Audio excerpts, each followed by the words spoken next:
Hello and welcome to the Fighting Spirit Podcast. As always, I'm Jason. I'm here to bring us the retrospective for Rakic versus Smith, and we're going to look ahead to Augusto Sakai taking on Alistair Overeem on September 5th, coming up on Saturday. Let's get into it, though. Here's the show.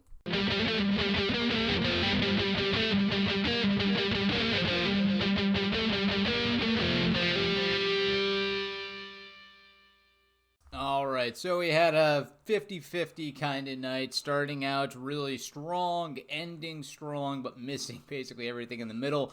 We came at 50% accurate overall. Let's start with the one we got correct, though. We had Smith versus Rakic in our main event, and in this one, it was all Rakic. Anthony Smith threw 9 shots over 15 minutes. Rakic only threw 44, but the tail of the tape is really just a lot of ground and pound, a lot of Anthony Smith not looking like he honestly belongs in there with top-tier competition anymore, and it was kind of sad to see a guy once fighting Jon Jones, a guy honestly that caught an illegal knee from Jon Jones and could have breezily been champion, just be on such a bad decline here. Terrible loss to Glover Teixeira, not as devastating or tragic in his loss to Rakic, but it shows that this guy maybe has always really been a journeyman at best and can't hang with the best competition in the world. What's next for Smith, though? I honestly don't know, but I would have at least one guess. Change camps, man. Go to a new camp, get some different training, get a new perspective, get new training partners, do something. If you want to stay in the MMA world, you have to do something. You have to change what you're doing. What got you to the dance is no longer working, and it's time to change gears and go somewhere. Go for just an 8-week camp, call around. I'm sure everybody would love to have you, from Faraz Zahabi over at TriStar to Mike Brown over at American Top Team, maybe even Javier Mendez over in San Jose. Find a spot, go there, get some top-notch training, and see if you can return. I'm sure even you could go to Jackson Wink potentially, although that place is, I think, a little toxic at best these days. But hey, that's just my opinion on how things seem to be. Still have top-quality trainers, though. Obviously, Jon Jones coming out of there. Call somebody, though. Just get some better training, and I would love to see you back there. Otherwise, I think it's time to hang it up, man. You've had 2 back-to-back losses here, both in just absolute beatdowns. And, I mean, that Jon Jones fight aside, you should be more competitive leading into these other contests. But we'll see how things play out for Smith in the future. We got it right with Rakic. Looking forward to seeing great things out of him. He's moved himself into the top tier position, and we'll see what's next for him. It's probably going to be another fight and then a title shot, assuming he wins. But we'll see how things play out. We have Reyes taking on Jan Blachowicz very soon. That's going to be on the Costa Adesanya card later in September, so that belt will be assigned to somebody very soon, and we'll see how that plays out in the future. But we did get this one correct with Alexander Rakic. The next one we did get correct, speaking of guys need to retire, Neil Magny hands Robbie Lawler his 5th loss in a row. Actually 4th loss in a row, but still he is 1 in 5 over his last 6. So the only win in there is a win over Donald Cerrone back in 2017, but that's it since he lost the title to Woodley. It's not looking good for Lawler these days. He's 38 years old, and I think his age is starting to show. Not that Magny isn't a phenomenal fighter.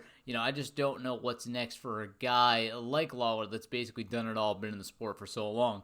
Does he want to be a gatekeeper and fight guys like Magny on the way up? He could definitely do that and run a paycheck, or is it time to do something else? We've seen peak Robbie Lawler. That time has passed, and I don't think he's coming back anytime soon, or ever at all, if I'm honest. So Neil Magny picks up a solid win for us, and it's sort of sad to see heroes get beat down in Robbie Lawler. Moving on to the next one here, we start a long string of losses here. So we went 3-0 to start the night. I was feeling good, and then things just kept ramping down until Magny Rakic. So just a lot of L's in here, 5 in a row, if I'm honest. First one here, Alexa Grasso defeats Ji Yong Kim. Grasso just looked the better fighter in there, outstriking her and scoring a takedown to really cement the round, picking up a unanimous decision. Kim looked okay at times, but just not quite the same caliber that night as Grasso. And one that was close and was really exciting, Ricardo Lamas defeats Bill Algeo. Now, Algeo had his moments. I thought he was winning the fight, I think, at the end of the first. But Lamas, with those 5 takedowns, that control, staying in top game, That really cemented it for Lamas, and he showed that he's a phenomenal grappler at 145 pounds. He is potentially retiring. He is talking about walking away, but he beat a great competitor in Algeo, who honestly was making his UFC debut. So we'll see how things go for him. He put on a good performance to start his UFC career despite having the loss. He did get the $50,000 fight of the night win money, so he'll definitely be back. I'm looking forward to seeing more out of him. He will get better as time goes on. In one I was happy to call, but we got incorrect, was Impa Kasanganay defeats Maki Pitolo. Pitolo, came out through everything but the kitchen sink at Kasanganay right away. Kasanganay was not intimidated, did not break, and Pitolo ended up cracking himself. By the third round, it looked like Pitolo did not want to be in there anymore. He was a broken man, and Kasanganay achieved that by making him, I think, timid at best by the end of the fight, by scoring great shots on him and rocking Pitolo seriously every now and again. So, great show out of Kasanganay. I'm looking forward to seeing him back in there since his Dana White Contender Series fight just a few weeks ago. I imagine he'll have a bit of a layoff. Maybe we'll see him one more time late 2020, but I wouldn't expect to see him back any sooner than that, and so he'll be back probably in 2021 if I had to guess. But great things come out of that guy at middleweight. He looks phenomenal, especially a good win over Maki Pitolo. Next one here, we got incorrect. Zach Cummings defeats Alessio Di Sergio. This one, it was just really close. Cummings just edged him out here. It was 54-53 in terms of strikes, so just one additional strike, but damage was on the side of Cummings. Control and aggression was on the side of Cummings, and he just made the edge out, basically, to pick up the win here. It was a solid performance. I don't want to short Cummings in any way here. It was a solid performance. It was just a sliver, razor's edge better, though, in all the places you needed to be in a close fight. Then next one we got incorrect as well. Alex Caceres picking up the rear naked choke of all things. I thought Austin Springer looked really good to start the fight, but Caceres ends up obviously taking the back and just shutting the lights out early, giving Springer no opportunity to bounce back in the later rounds and shutting the door at 3 minutes 38 seconds. So Caceres is on a solid little win streak here, 3 in a row. We're definitely going to see more out of him. He knocked off Chase Hooper. He's knocked off Austin Springer and Steve Peterson all in a row here. The last time he got a loss was Kron Gracie about a year ago, and so we'll see what happened. A little over a year ago, February 17, 2019. So he's going to keep on rocking and rolling, and I think he will be getting a bigger name pretty soon. So we'll look for good things out of Bruce Leroy in the near future. Then we get back to the winning ways finally here. Sean Brady picks up a win over Christian Aguilera. Sean Brady was a huge prospect coming in here, picks up a nasty guillotine in the second round, and it's all she wrote. This guy looked amazing in the first round, and he looked all the better in the second. So big things out of him. Paul Felder's a big proponent of him, and I do expect to see good things out of Brady going forward. So look forward to seeing more of you at 170 pounds, sir. And then the last two here, Paulia Viana picks up a solid arm bar over Emily Whitmire. This one wasn't really all that close, if I'm honest, about 2 minutes in. Viana just showcases her skills on the mat and picks up a great arm bar with Emily Spitfire Whitmire tapping out early in the first. And then in one that was definitely a judge's hand in the mix, Mallory Martin defeats Hannah Cyphers. So Cyphers clips Martin in the first round, knocks her down, and throws everything but the kitchen sink, but the referee does not call the TKO because Martin keeps responding, and I think this was the right call, but some refs out there do not always see it that way in the moment, and he let Martin fight and continue to work until she got back to her feet and just stayed into the bell. She did not take any chances when it got to the second round, took her down right away, and showed her that she is the business on the ground, picking up a solid rear naked choke to close things out. So she definitely snatched victory from the jaws of defeat in that one, and we picked up a solid win. So, like I said, went 5-5 on the night. Nothing too crazy to write home about. There were some close contests in there. And so, we did all right. I was happy to catch the main and co-main. Those are always the biggest fights, so got to take some pride in that. And then obviously starting out the night solid, but we just got to add a few extra wins to the mix. Still staying at 50% though. Nothing too bad. All right, though. We got to look forward. We got to get to the next set of fights. So that's going to give us Overeem versus Sakai. Let's get into it.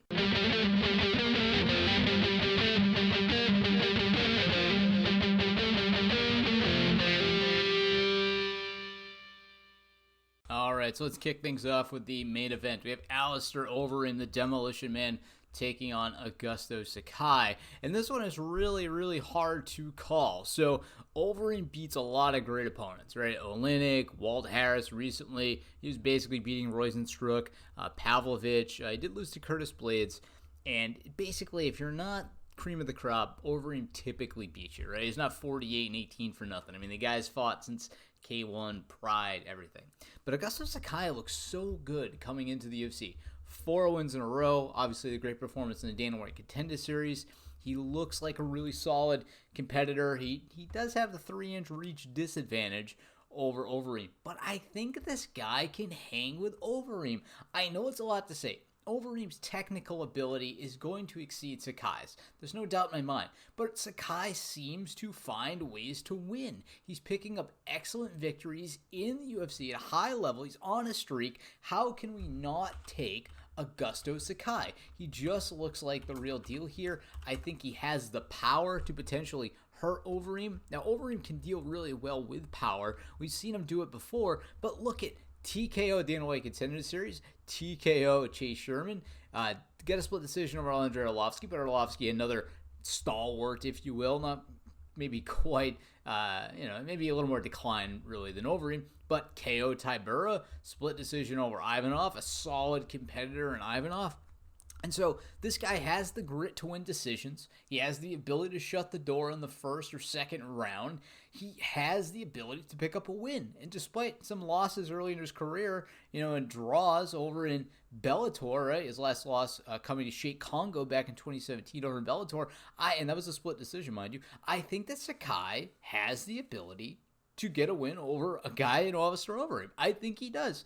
I know it's a little crazy, but we're going with Augusto Sakai. He's going to be the pick in Vegas. All right, our next one here is going to be the co-main, which I believe was just recently added, and I don't know if it's going to remain. So Ovince St. Preux and Alonzo Menafield was moved to this because I believe OSP got a positive COVID test a few weeks back. Now, I don't know how long it takes for somebody to get over that, if it'll be tested again. I don't know what his conditioning is going to be like. There's a lot of things up in the air with this fight in general, but if Ovince did test positive for COVID, I'm going to go ahead just off of that. Never mind the numbers, although the numbers also support my argument here. We're picking Alonzo Menafield. We don't really know what kind of condition Prue is going to come in. Maybe he's totally asymptomatic, but there's so much out there about it sapping the gas tank, diminishing your energy levels, that I think we got to stay with Menafield here. St. Prue's a great talent, and I would love to talk him up in a lot of ways, but there's a lot of things here that I just think we have to call into question now that we're seeing a guy that we know was COVID positive, or at least supposedly was, coming in to fight in the UFC. We've had basically just negative guys fighting thus far, and so I'm not willing to take a chance on OSP here. And like I said, the numbers support Menafield, so it doesn't even really matter, but we're going with Menafield here. He's going to be the pick in the co-main. Moving on to the next one, we have the human highlight reel, or at least that's what I call him. Michel Pereira taking on Zelim Amediev. So in this one here, now we've seen Pereira struggle with guys that are really competent fighters. And I think Zelim has that ability to shut down the highlight, right? When you look back at that Tristan Connolly fight, you saw a guy that as long as they had the grit, they could withstand, Michel Pereira doing like backflip kicks and crap like that, right? And then you obviously had that loss to Diego Sanchez. That really wasn't a loss. He was beating the crap out of Sanchez, and he took a win because it was an illegal blow. I think Zelim is going to be able to deal with the high output of Michel, the highlight reel, and I think he's going to be able to shut that down, but it is going to be a close fight. We cannot overlook the ability for Pereira to shut somebody's lights out. He does have that crazy just ability to, he's creative in there, I guess is the best way to put it.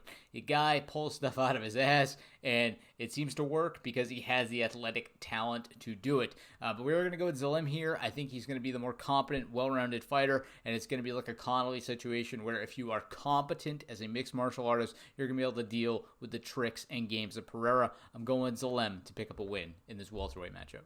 All right, the next one here, we're going to have Montana De La Rosa taking on Viviane Araújo.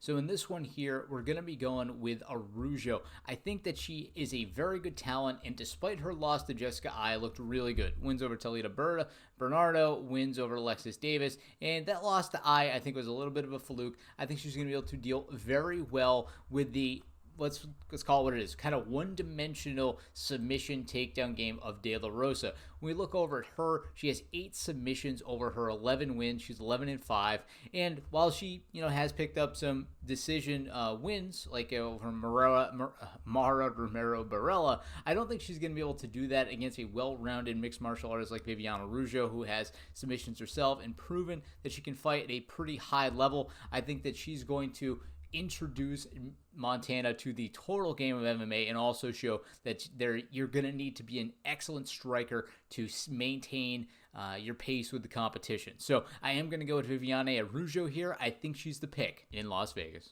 All right, the next one here, we're going to have Sijara Eubanks taking on Carol Rosa. And in this one here, I'm going to go with Rosa. I think that she is the better talent.